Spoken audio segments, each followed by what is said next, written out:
konsep pendidikan agama Islam. Konsep pendidikan agama Islam. Materi kita kali ini adalah lanjutan dari presentasi kita pada hari ini. Saya yakin teman-teman semua dengan istilah pendidikan agama Islam ini bukan sesuatu yang baru. Ya. Saya yakin teman-teman sudah belajar dari SD, SMP, SMA, bahkan sampai sekarang itu terus belajar tentang pendidikan agama Islam. Ya, pendahuluan saya yakin teman-teman punya persepsi tersendiri tentang konsep pendidikan agama Islam. Kalau boleh saya ini, teman-teman berargumen, silakan. Ya. Pendidikan Islam, saya pikirkan bahwa pendidikan Islam ini mengajarkan kita tentang dia mengenal agama. Oke. Pendidikan agama Islam ini mengajarkan kita tentang agama. Berarti kita ini mengenal agama. Ya. Oke, yang lain silakan.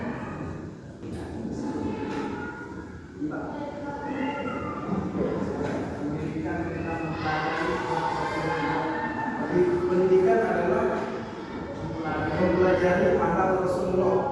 Ya. Ya. Yang lain? Mengajarkan kita bagaimana sikap manusia. Mengajarkan kita tentang toleransi. Ya. Pendidikan agama Islam itu memang apa yang diajukan sama teman-teman itu sudah benar. Tadi ada yang mempelajari tentang perilaku Rasulullah. Kemudian tadi ada toleransi. Kemudian tentang pengetahuan agama. Ya. Nah, konsep ini apa yang teman-teman sebutkan tadi itu sudah mewakili sebagai interpretasi dari pendidikan agama Islam ini. Bahwa pendidikan agama Islam ini memiliki ruang pengajaran, ya, yang terdiri dari ada Quran hadis, ada fikih, ada akidah akhlak, kemudian ada sejarah pendidikan agama Islam. Bahasa Arab juga masuk dulu. Ya, tapi sekarang karena sudah ada guru bahasa Arab tersendiri, jadi jarang tidak dimasukkan. Ya. Nah, pendidikan agama Islam itu sendiri adalah sebuah proses pendidikan yang bertujuan untuk membina dan mengembangkan keimanan, serta pengamanannya bisa diamalkan di dalam kehidupan sehari-hari.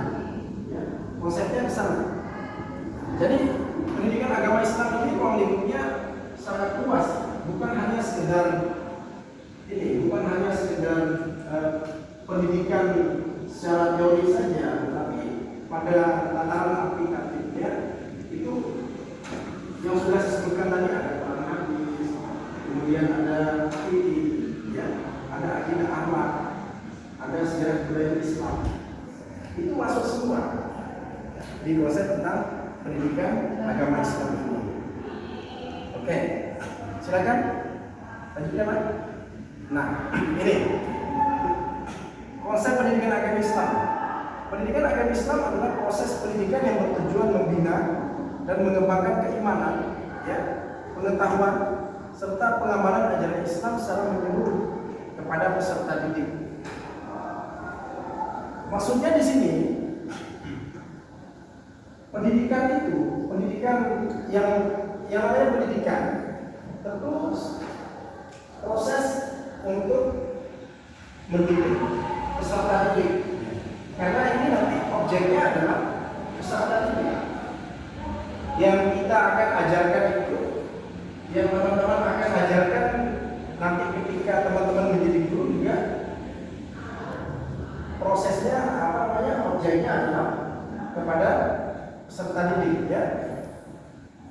tidak hanya sekedar membina, ya, tetapi mengembangkan keimanan. Nah, mengembangkan keimanan ini tidak bisa lepas dari proses pendidikan, proses penanaman nilai-nilai ajaran Islam kepada peserta didik kita, begitu, ya. Kemudian pengetahuan dalam konsep ini, pengetahuan adalah untuk pengetahuan agama, ya. Ada tadi pengetahuan akidah akhlak, itu masuk tadi tauhid. Kemudian Quran hadis, ya kan? Ada mata pelajaran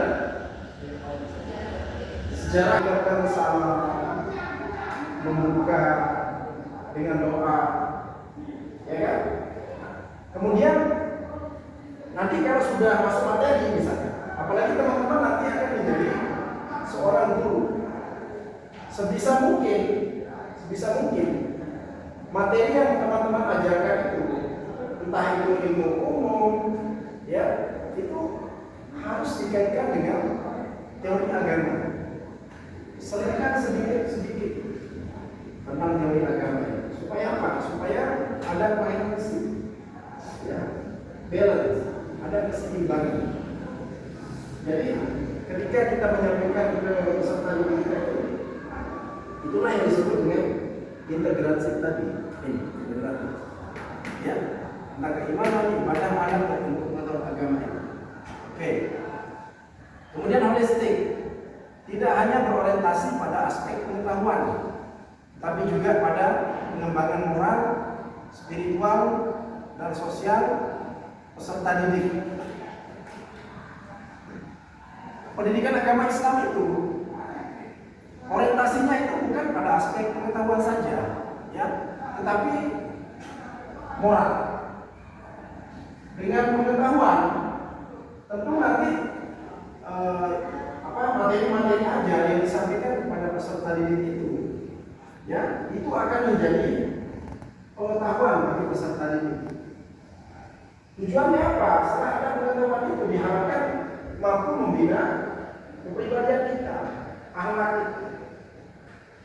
Tentu sangat tidak mungkin, ya, apabila seseorang itu tidak memiliki pengetahuan, misalnya, ya, tidak memiliki pengetahuan, akan mampu untuk baik mungkin, ya, atau misalnya kalau tidak mempunyai pengetahuan, mereka itu tidak akan mampu untuk berbuat baik, mengerjakan ibadah misalnya, karena tidak adanya pengetahuan, ya. Bagaimana kemudian akan terjadi pembinaan moral, ya, karena pengetahuan itu tidak ada, maka tidak akan mampu masuk ke dalam kepribadian kita, kehidupan kita sehari-hari. Makanya itu kita harus perlu pengetahuan agama, ya. Tidak hanya hubungan kita dengan sesama, ya, atau secara personal, atau bahkan interpersonal. Cakupannya lebih luas lagi. Kita sebagai manusia itu kan hidup di tengah masyarakat. Jadi paling tidak dengan adanya pengetahuan agama yang kita pernah pelajari, itu kita bisa amalkan di dalam kehidupan kita, ya, secara tidak disadari bahwa pengamalan ilmu agama di dalam kehidupan kita itu akan dirasakan oleh masyarakat, ya. Misal saja kalau kita sudah punya pengetahuan agama, atau peserta didik kita punya pengetahuan agama, ya, misalnya, tentu mereka untuk berperilaku atau bertindak itu pasti ada pertimbangan, ya, ada pertimbangan, ada ada pertimbangan apakah tindakannya itu nanti akan berdampak baik seorang atau tidak, akan berdampak baik untuk dirinya atau tidak, ya. pasti ini mempertimbangkan resiko. Pasti mempertimbangkan risiko dan banyak baiknya atau enggak, ya. Kemudian kontekstual. Konsep pendidikan agama Islam itu kontekstual, materi dan pendekatan pembelajaran disesuaikan dengan konteks kehidupan peserta didik dan lingkungannya. Nah, maksudnya adalah materi pendidikan agama Islam itu kita ini kan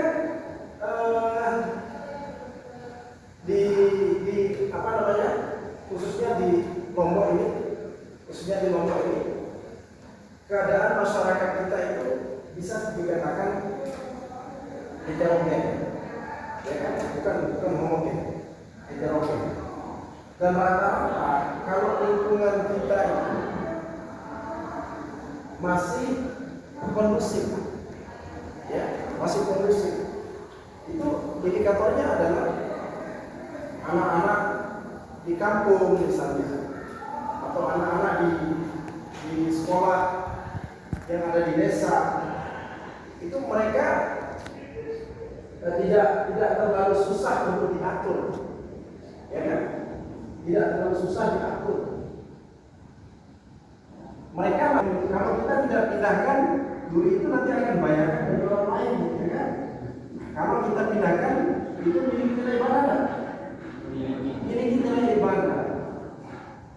Teman-teman senyum saja, itu ada nilai ibadahnya tidak? Bisa menyenangkan orang lain, ya. Itu sekedar senyum saja dalam ajaran agama Islam itu sudah bernilai ibadah. Jadi tergantung pada niatnya di sini, ya. Tergantung pada niatnya.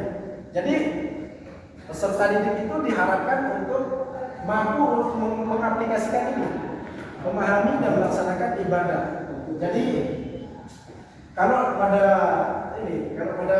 konsep sholat misalnya, konsep sholat, di dalam sholat itu ada perkataan, ya, ada ucapan-ucapan khusus, ada gerakan-gerakan khusus di dalam sholat. Dengan kita mengajarkan peserta didik kita untuk menghayati dari bacaan-bacaan, kemudian gerakan-gerakan sholat itu, maka itu akan menjadi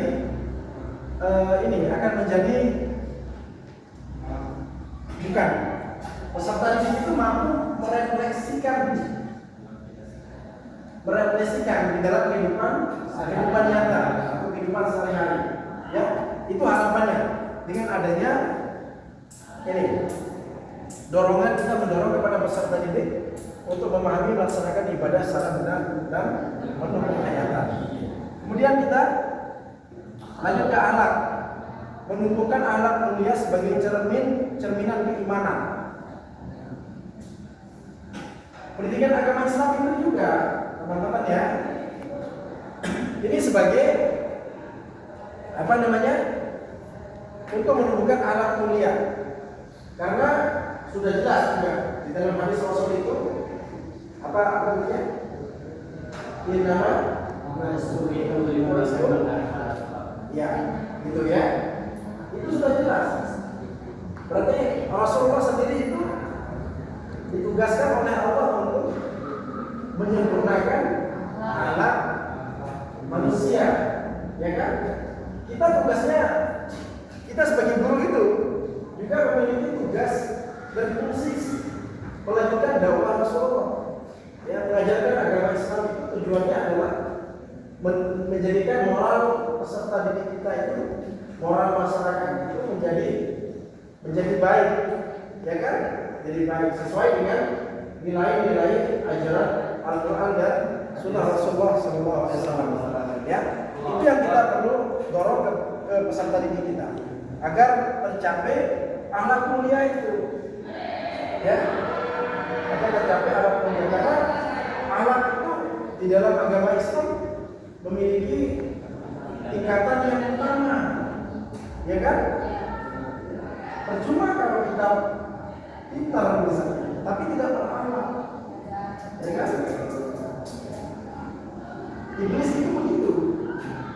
Iblis itu pintar tak?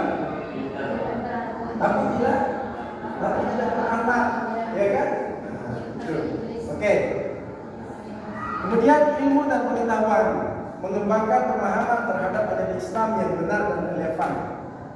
Tentu kita sebagai guru itu, ya, nanti ketika mengajarkan pendidikan agama Islam kepada peserta didik kita, tentu harus mengajarkan sesuai dengan syariat agama kita, sesuai dengan ajaran Al-Quran dan hadis. Jangan pernah menyimpang dari sana, karena nanti kita menjadi guru yang sesat dan menyesatkan. Ya, jangan sampai kita seperti itu. Karena budaya kita ini adalah Timur Tengah, kan? Jadi jangan kita ajarkan budaya mana. Ya, jangan kita ajarkan ajaran-ajaran yang tidak diakui begitu.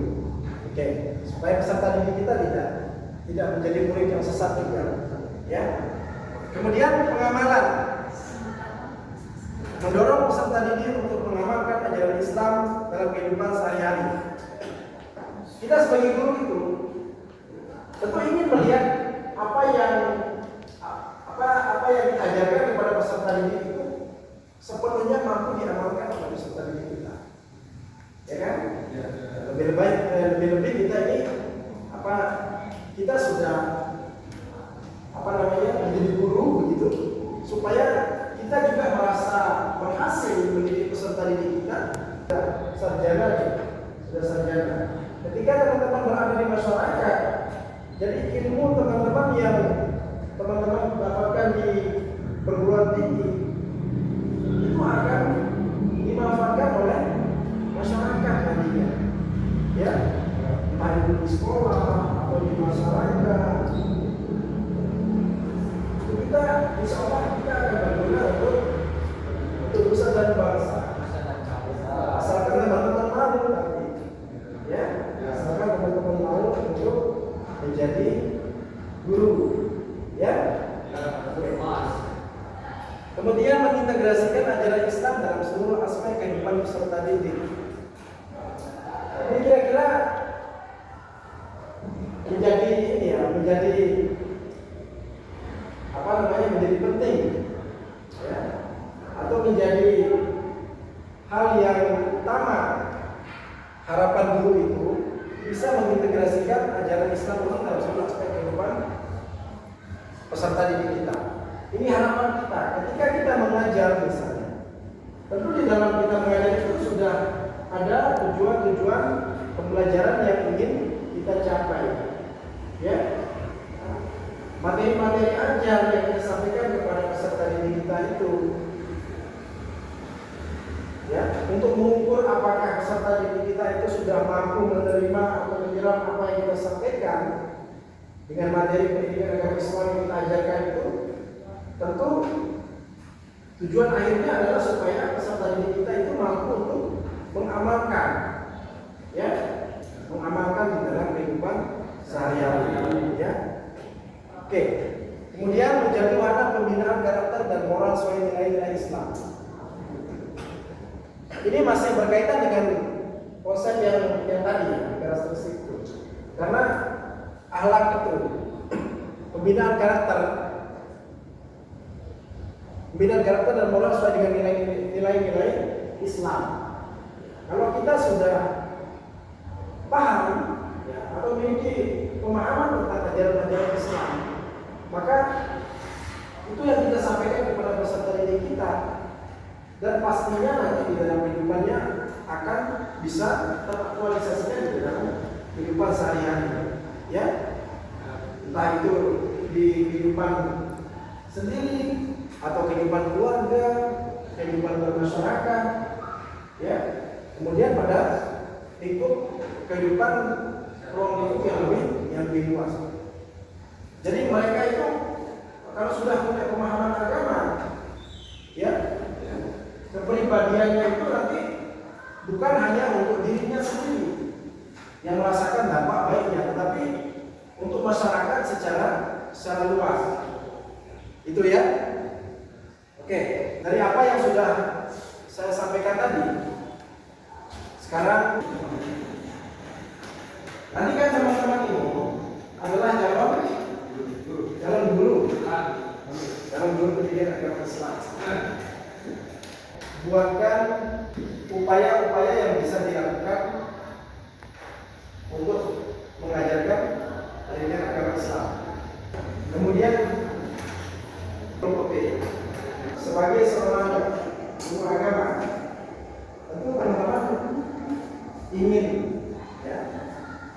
melihat peserta didik teman-teman itu nanti akan menjadi anak atau peserta didik yang baik dan berakhlak. Yang pertama adalah upaya pendekatan agar antara kami dengan peserta didik atau seorang murid dapat kami didik dengan melakukan pendekatan agar menjadi lebih baik dan menerima nasihat kami sebagai seorang guru dengan cara pendekatan pertama.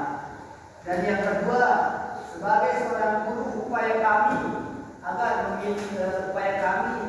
memiliki peserta didik yang baik adalah sebagai guru adalah kita harus mengajarkan peserta didik ketegasan atau sedikit lebih tegas agar mereka dapat memahami antara kami bercanda dan serius dan ilmunya itu bisa mereka terapkan. Dan yang ketiga, sebagai seorang guru kami dapat mengajarkan suri tauladan atau sebagai contoh bagi peserta didik, karena peserta didik akan mencipta baik gurunya kami seorang guru dan mereka dapat menjadi murid yang lebih baik kelak. Dan mungkin ada sedikit tambahan dari manusia. Baik, tambahan dari saya, supaya kita sebagai guru itu jangan terlalu serius ketika mengajar, karena kebanyakan di dalam kelas itu kalau kita terlalu serius mengajar, murid bakalan bosan dan malas untuk belajar, semangatnya tidak ada. Kita harus mengajarkan itu biar ada seriusnya, ada bercandanya juga, sekalipun tidak banyak bercandanya. Karena murid itu kalau terlalu serius dia mengajar, guru itu kalau serius mengajarnya, maka murid itu bakalan cepat bosan. Itu ada tambahan saya. Oke, silakan. Kita kasih waktu untuk Baik, ada beberapa upaya kita sebagai guru agama kepada peserta didik. Satu, kita sebagai guru agama mengupayakan dari peserta didik harus mengenal dasar-dasar Islam seperti keesaan Tuhan, bagaimana ciptaannya itu, terus mengenal apa rukun Islam dan lain sebagainya, agar dari kecil, dari TK lah kita bisa mendidiknya dengan baik dengan cara mengenalkan dasar-dasar Islam.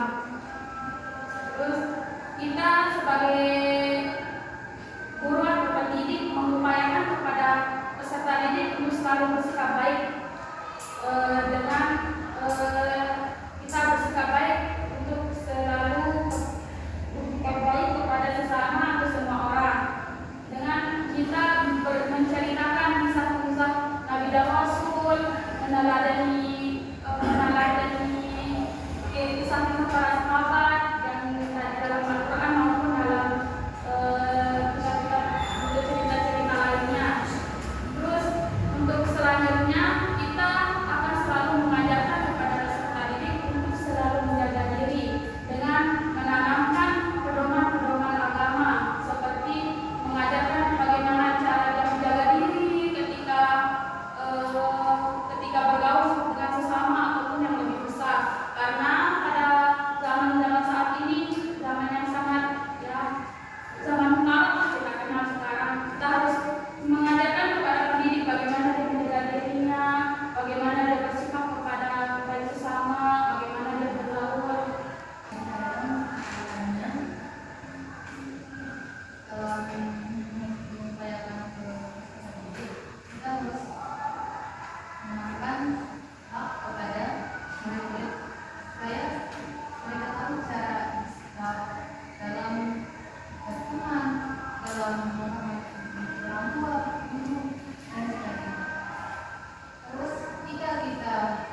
gambaran seorang murid. Kita harus mengenal karakter masing-masing murid supaya kita tahu bahwa setiap murid itu berbeda, dan terlebih dahulu kita harus diskusi dengan dalam pendekatan seperti yang tadi. Mungkin ada sana. Ada pertanyaan? Pertanyaan adalah untuk pertanyaan saya ada di yang seperti Bapak presentasikan tadi itu transformasional itu mampu merubah perilaku sikap dan kepribadian peserta didik terhadap nilai sesuai dengan Islam. Jadi kan di setiap kelas itu pasti ada muridnya seperti kata saudara Zul mengatakan kalau kita marah kita harus mengenal kepada semua peserta didik karena mereka memiliki perbedaan karakter. Lantas bagaimana cara kita supaya anak peserta didik itu bisa berubah sikap buruknya, cara kita untuk merubah peserta didik itu biar menjadi lebih baik, biar dia berhenti untuk melakukan perilaku buruk tersebut. Sedangkan kita sebagai guru sudah berusaha keras untuk berubah sikap dan perilaku peserta didik dan sesuai dengan ajaran Islam.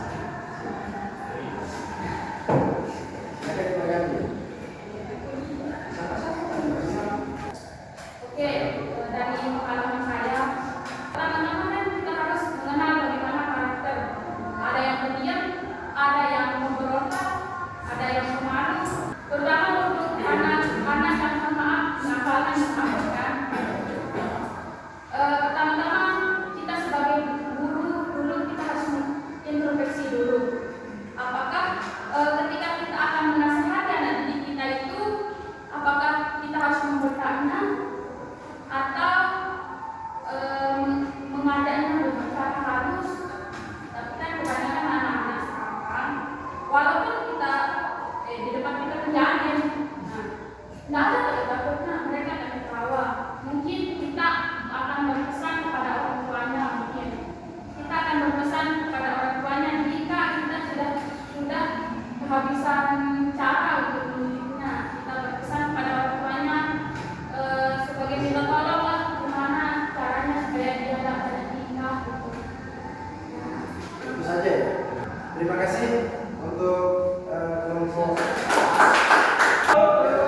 Jadi apa yang teman-teman tadi sudah sampaikan, sudah diskusikan itu adalah tujuan utama kita ya. Tujuan utama kita nanti ketika teman-teman yang mendirikan itu sangat paham ya, sangat paham dan mengerti apa yang menjadi tugas dan tupoksi teman-teman sebagai guru. Itu arahnya adalah seperti yang saya sampaikan tadi bahwa kegiatan pengajaran pendidikan agama Islam itu muaranya adalah untuk membentuk alat peserta didik minimal ya. Jadi dengan apa yang kita sampaikan